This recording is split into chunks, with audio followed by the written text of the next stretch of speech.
Okay, let's do this. Recently, I made a video talking about Silent Hill Ascension, basically saying that I had little to no faith in the project and went over everything I felt they were getting wrong. And based on the performance of that video, it would seem a lot of you agreed with me. But picking on something like Ascension feels just a little too easy. Its issues are, well, glaring, before the project is even premiered, so I think now it's time to tackle the big one. Bloober Team's Silent Hill 2 Remake. It doesn't matter who I am. I'm here for you, James. See? I'm real. It felt like, at the time of the transmission almost a year ago, this remake was to be the focal point of the Silent Hill revival, with the producer of the franchise explicitly stating that this game would kick everything off.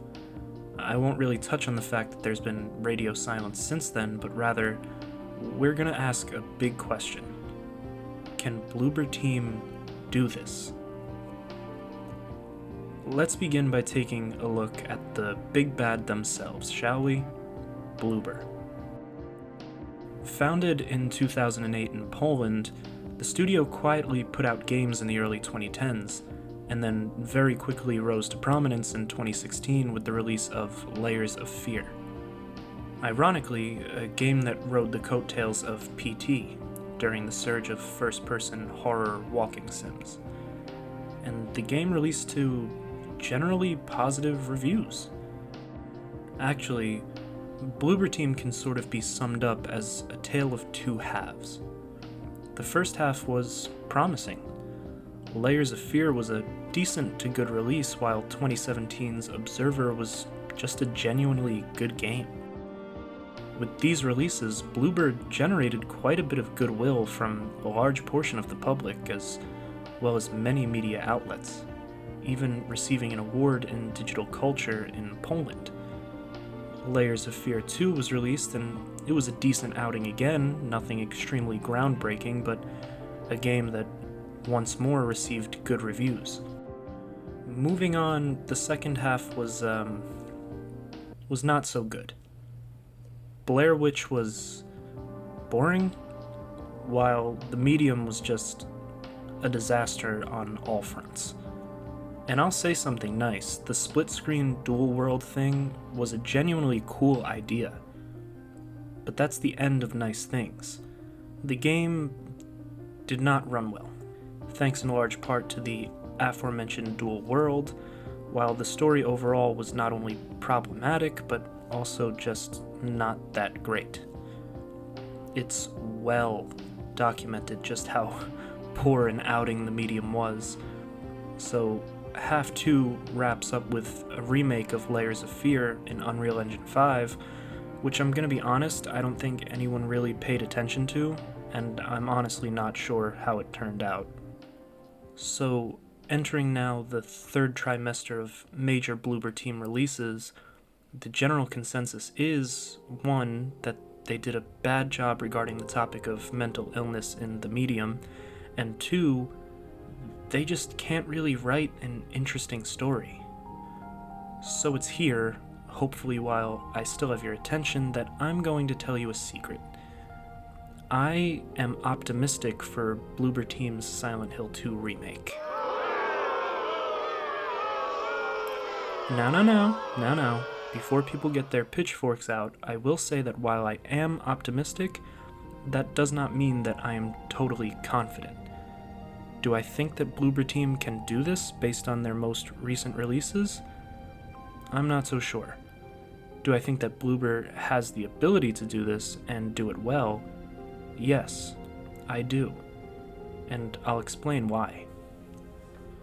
We've spoken, though lightly, on Bloober Team's weaknesses. The biggest, in my opinion, is their lack of storytelling ability. But what's their biggest strength? In my opinion, and I don't think I'm alone here when saying this, they excel in atmosphere and visuals. Say what you will about the studio, but it's hard to deny that their games do look pretty damn good. So that's Bloober Team, the developers chosen to create the Silent Hill 2 remake. Since the announcement that this project would be theirs, people have, and not without reason, been either skeptical, upset, or dismissive altogether, while what seems to be a minority have expressed their pleasure with Bloober being at the helm. So now it's time to look at what they're doing. The meat and potatoes, the main course. Silent Hill 2 Remake. Chances are, if you clicked on this video, you're already well aware of what Silent Hill 2 is. I don't feel I have to go so in depth, so I'll keep it short. The game is a defining moment in the history of survival horror. A perfect storm of extremely talented and motivated artists pouring all of their passion into what they were doing. An achievement in storytelling that, over time, has only gained more fanfare and public widespread appreciation. That being said, let's put the two side by side. Silent Hill 2, a game beloved for its story and atmosphere, and Bloober Team, known for not really being able to stitch a decent story together, but excels in atmosphere. I don't think it takes a genius to spot the problem here. A game renowned for its timeless story is in the hands of a team who can't write a story. But this is why I'm optimistic. The game best known for story and atmosphere is in the hands of a studio that excels in atmosphere. The story has already been written for them. Now I know people have a lot of different concerns when it comes to this remake, but stepping back and really looking at Bloober Team, I found their writing to be their most glaring issue, above everything else. This alone gives me hope that when handed an already perfect story, Bloober can do this. And of course, there is always the possibility that when handed this story, they royally shit the bed and start making changes to the golden ticket they've been handed. But I've yet to mention a certain aspect to this entire development situation. That aspect is a man by the name of Masahiro Ito, member of Team Silent and the original art director and creature designer of Silent Hill 2, returning again to work on Silent Hill for the first time in over a decade. まず最初にテーマとしたことが、人間のパーツをそのモンスターのどこかに必ずこう取り入れて。If anyone is familiar with Ito, you'll know that the man is active on Twitter, or X, whatever the hell I'm supposed to call it. And you'll know that he's extremely vocal on that platform. Yes, Funny Man gets angry at stupid Silent Hill fans, we have all seen it, but a lot of his rants and clapbacks at fan theories and headcanon really only communicates to me that this is a man who is proud of his work. He wants everyone to know what the original Team Silent's intentions were when creating those original games. He is very quick to be annoyed and correct people who he feels are not representing his work properly.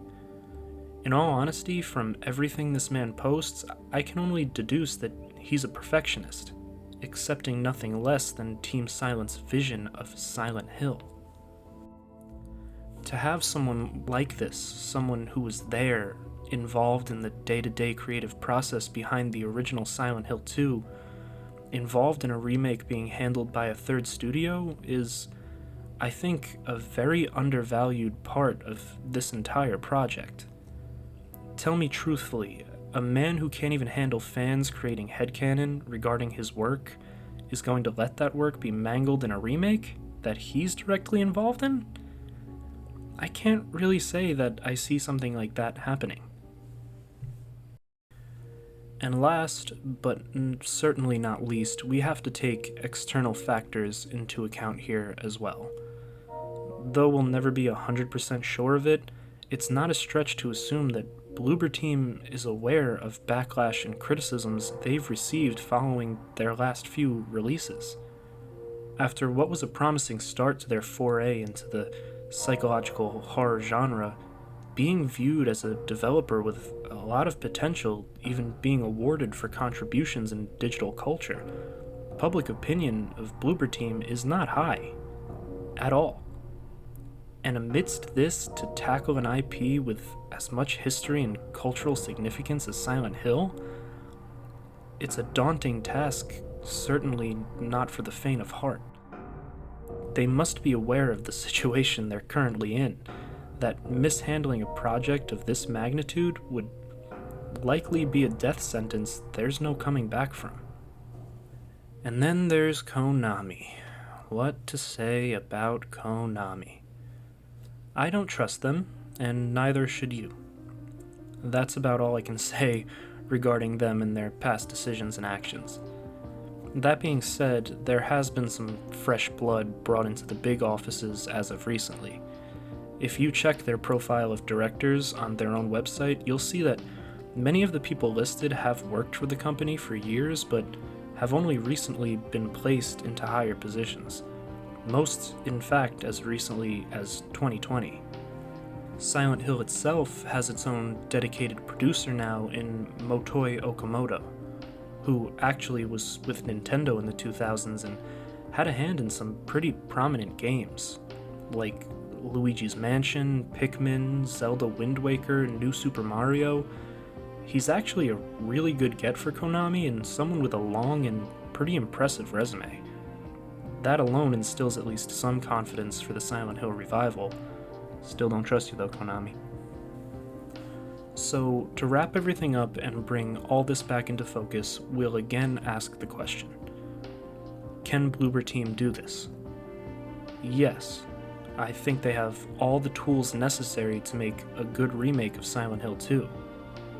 But will Bloober Team do this? I'm not so sure.